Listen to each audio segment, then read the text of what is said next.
बड़ धूमधाम रे उद्यापित है करम महोत्सव। प्रकृति पूजक आदिवासी अध्युषित अंचल यह गणपर्व भावे पालित होता है।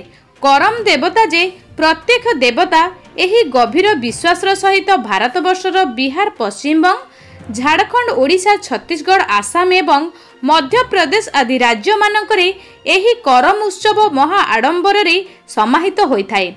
खुंटा ब्लॉक रो विभिन्न पुरपल्ली रे राति सारा एही करम उत्सव खूब आनंद उल्लासर सहित मादल ढोल बजाई नाच गीत रे मजगुल थिले उभय पुरुष एवं महिला। विशेषकरी कुडुमी, बगाड़, कुंभार, कमार, तंती, तेली आदि केतेक संप्रदायर लोक माने प्रत्येक वर्ष भाद्र मासर एकादशी तिथि रे एही पवित्र करम पर्व पालन करिथांते।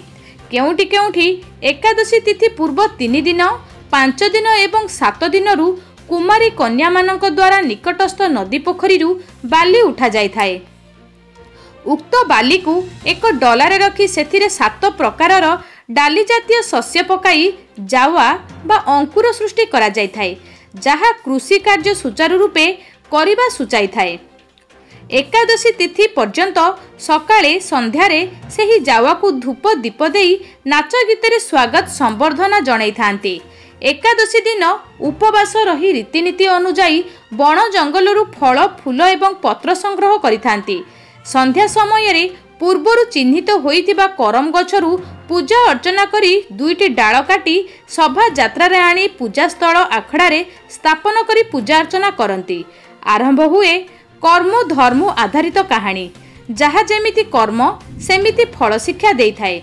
खूब निष्ठार सहित भौणीटीए तार भाईर मंगल कामना करिथाए। कर्ता निज कृषिर भल अमल सह परिवारर एवं समाजर मंगल कामना करिथांते। निसंतान संतित दंपति मानसिक करिथांते। प्रकृति को भल पाइबा एवं सुरक्षा देबा एही महान पर्व पालनर लक्ष्य एवं उद्देश्य। सकाळे नाच गीत माध्यम विराट शोभा यात्रा रे करम देवता को नहीं निकटस्थ नदी बंधरे विसर्जन दिया जाई आगामी बांदना पर्व को आवाहन करथिले। नमस्कार, मो ना रत्नलता महांत। आज आम घरे करम एकादशी पालन करूँ।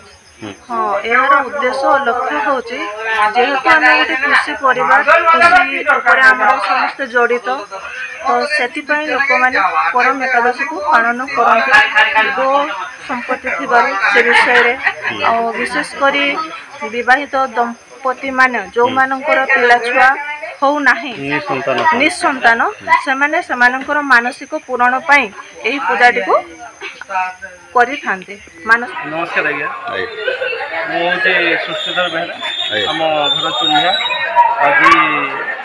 आज आपण जो उत्सव देखुं आज आम जाति जो करम देवता को आज आम जो पूजा करूँ हूँ आज आमर एक कुंभार संप्रदायर एक कृषि भित्तिक पर्व, जहाँकि आज आम बहुत आनंद सहकार परिपालन करूँ एवं यहाँ आमर भाद्र मासर एकादशी दिन जहाँकि पालन कर प्रति वर्ष जो उत्सव आपण मैंने पालन करुँच भाद्र मासर एकादशी तिथि रे यही पर्व पालन करिवार लक्ष्य उद्देश्य बाबद यार लक्ष्य उद्देश्य हूँ भाई करम, जे कि करम देवता आमे मानु एवं कर्म जदि आमे ठीक करथिबा तबे करम देवता हमको निहाती भाव फल प्रदान करे।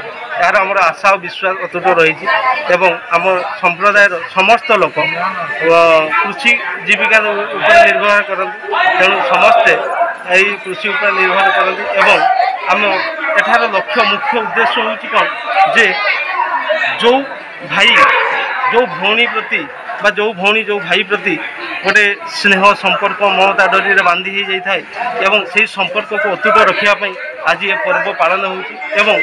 जो नर नारी माने जो पुरुष और स्त्री जो विवाह होती जो नवदंपति आज शुभ विवाह बंधन बांधी जाऊँगी से जमीती आम समाज देखिए जमीती कि प्रत्येक पुरुष और नारी निसंतान निसंतति होती एक मुख्य भूमिका रही जहाँकि आमर एक आशा और विश्वास ये करम देवता उपरे आम मानसिक निश्चित भाव आम मानसिक कले ताहा अत्यंत फलप्रद होता है रीतिनीति विधि विधान आम जदि करम देवता को डाकू एवं आम जदि सबकि कार्य भल भाव करम देवता होती प्रत्यक्ष देवता निश्चित आम प्रत्यक्ष देवता। खुंटारू निरंजन महांती रिपोर्ट जन अधिकार लाइव।